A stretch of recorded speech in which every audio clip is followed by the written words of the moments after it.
Salut, c'est Marion et bienvenue sur la chaîne. Aujourd'hui on se retrouve pour une nouvelle vidéo dans un nouveau contexte. Voilà, je suis arrivée au Canada, je me suis installée à Montréal et je pense tourner mes vidéos dans cet endroit-là de mon appartement parce que c'est l'endroit le plus éclairé, je trouve. Mais peut-être que je ferai d'autres tests, peut-être que je vais voir s'il y a d'autres endroits qui matchent mieux. J'ai juste peur que vous entendiez un peu trop la route car je suis dans mon salon et je trouve que dans le salon on entend un petit peu la route. Mais dans la chambre c'est vachement sombre, etc. Donc j'ai préféré tourner cette vidéo ici. Et aujourd'hui on va parler sortie livresque du mois de mars 2018. Et pour vous parler de cela, je vais prendre mon petit carnet où j'ai relevé les sorties qui m'intéressaient au mois de mars. Et j'en ai relevé 8 quand même pour ce mois-ci. Dont une c'est plutôt pour vous car j'ai déjà lu le livre, mais c'est pour que vous n'oubliez pas, pour ceux qui attendent vraiment ce livre. Et d'ailleurs on va commencer tout de suite avec ce livre-là qui sort le 1er mars. Il s'agit du deuxième tome de La Passe Miroir, Les Disparus du Clair de Lune de Christelle Labosse aux éditions Gallimard Jeunesse. Ici, ils sortent en format poche. Donc ruez-vous dessus si ça fait longtemps que vous l'attendez car ce deuxième tome est mon préféré pour le moment sur les 3 sorties et j'espère qu'il vous plaira autant que ce qui m'a plu. Le deuxième livre que j'ai répertorié pour ce mois de mars, il s'agit d'une nouvelle saga de J. Cronover qui sort elle aussi le 1er mars qui s'appelle Wild Men. Je vous mettrai la couverture du roman juste ici. La couverture fait penser à un contexte un peu de cow-boy, western, et on sait que J. Cronover écrit de la romance. De toute façon c'est édité aux éditions Hugo Roman, donc on sait que ça va être une romance avec un contexte de western. Je n'ai pas envie de lire le résumé de ce roman parce que je n'ai pas envie de me spoiler, clairement. Je trouve souvent que les résumés chez Hugo Roman sont un peu trop explicites pour moi. Donc j'aimerais vraiment commencer la nouvelle saga de l'auteur, même si je n'ai toujours pas fini Marked Men parce que j'attends leur sortie en format poche et qu'on s'est arrêté au 3e tome. Donc j'attends le 4e tome avec impatience et j'attends toujours de savoir quand est-ce que ce 4e tome va sortir. 3e roman que j'ai mis dans ces sorties du mois de mars, il s'agit du 6e tome de Jeux d'innocence qui s'appelle ici Jeux d'inconscience de Jennifer L. Armentrout qui sortira aux éditions J'ai lu. Cette saga, je n'ai lu pour le moment que les 2 premiers tomes, c'est assez addictif. J'adore Jennifer L. Armentrout donc j'espère fortement continuer cette saga cette année.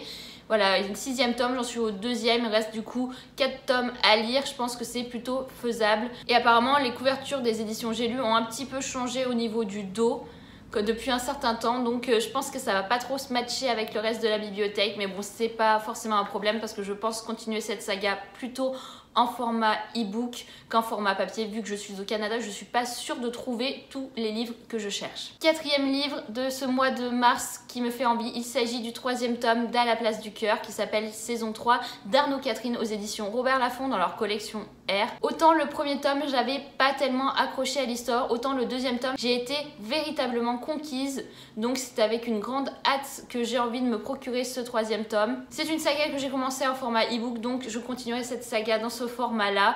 Mais j'ai terriblement envie de savoir comment va se dérouler ce 3e tome. Je ne sais pas du tout si c'est le dernier ou s'il y aura un autre tome par la suite. 5e roman qui me fait terriblement envie pour ce mois de mars. Il s'agit du 3e tome de la saga de Marie Rutkowski aux éditions Lumen, The Winner's Kiss. Alors ce 3e tome, je l'ai en VO, en hardback chez moi.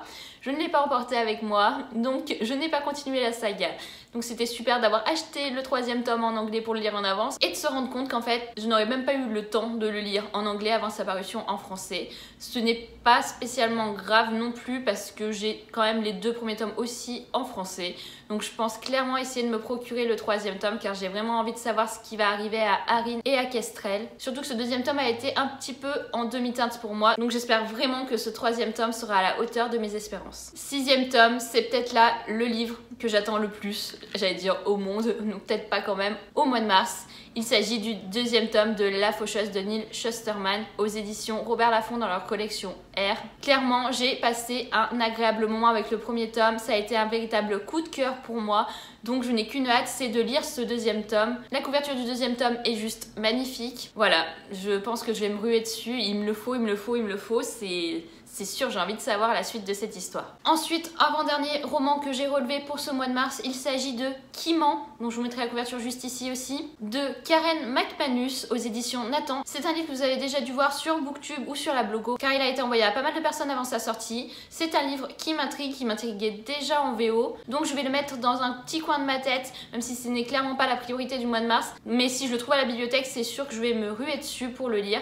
Dans cette histoire, je sais qu'on est dans un lycée, on va retrouver 5 adolescents adolescents qui sont en heure de colle et de cette heure de colle, un des adolescents ne ressortira pas vivant. Les enquêteurs sont sur place et trouvent que sa mort n'est pas du tout accidentelle et on va vite se rendre compte que le garçon qui est mort, Simon, avait des dossiers sur toutes les autres personnes en colle avec lui, des dossiers plutôt compromettants. Et évidemment, les 4 autres élèves avec lui sont les principaux suspects de ce meurtre. J'ai un peu l'impression que ça va être à la sauce Pretty Little Liars. Donc comme j'aimais beaucoup la série à ses débuts, c'est un livre qui me tente particulièrement. Je sens que ça va être un livre assez addictif et c'est pour ça que je l'ai noté dans mes parutions du mois de mars. Dernière parution pour ce mois de mars, il s'agit d'un livre en VO qui s'intitule The Queens of Aenys Lear, dont je mettrai la couverture juste ici, couverture qui me fait terriblement penser à la Reine du Tierling dans sa version VO. C'est pour ça dans un premier temps que j'ai relevé ce livre et après je suis allée voir le résumé qui m'intéresse fortement. On est dans le royaume d'Aenys Lear, le roi est un peu désemparé, son royaume est en train de dépérir, il doit nommer un successeur parmi ses 3 filles. Sauf qu'il ne veut absolument pas la nommer avant une soirée en particulier car il est très croyant et il ne pense pouvoir faire ce choix qu'à une certaine nuit. Mais ce n'est absolument pas ce que ses filles veulent, elles ne veulent pas attendre cette nuit, elles veulent toute la couronne et elles vont se battre coûte que coûte pour obtenir le royaume. Voilà, c'est typiquement un livre de fantasy qui peut me plaire et j'espère vraiment pouvoir me le procurer au mois de mars. Voilà les sorties que j'ai répertoriées pour ce mois. Si vous en avez d'autres, n'hésitez pas à m'en parler en commentaire. J'espère que cette vidéo vous aura plu et nous on se retrouve prochainement pour une nouvelle vidéo. Salut!